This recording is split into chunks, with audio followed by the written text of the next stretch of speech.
Maganda ang ticketing travel and tour na negosyo dahil dito sa mga sumusunod.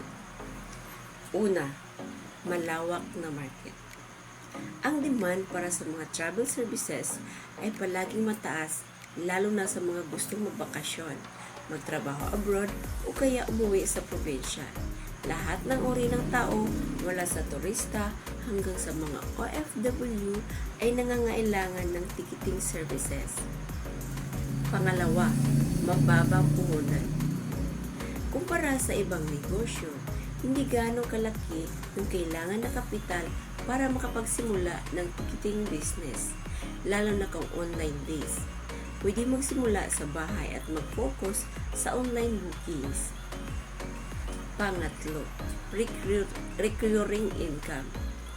Dahil maraming tao ang regular na nagbibiyahe, maaasahan mo ang patuloy na kita mula sa pagbebenta ng ticket, bus, eroplano, train, tour package, at iba pang mga related services. Pang-apat, scalability. Madaling palaguin ang negosyo. Maaari kang magsimula sa isang maliit na setup. Tapos, pwede ka lang magdagdag ng iba pang mga travel services kaya ng visa assistant, hotel booking, car rentals, and mga guided tours. Panglima, networking and partnership. Maraming oportunidad para makipag-partner sa mga airlines, hotel, travel agencies, and tour operator na pwedeng magbukas ng mga maraming posibilidad para sa magandang kita. Pang-anim, flexibility.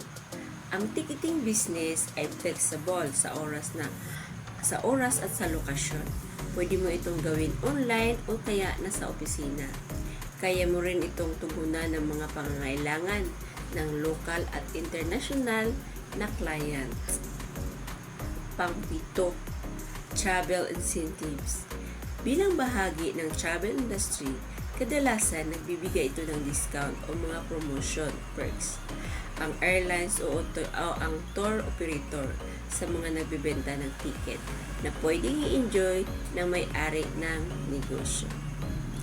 Sa kabuuan, magandang negosyo ito para sa mga nais mag-focus ng travel-related services dahil sa demand, flexibility, at potential na mataas ang kita.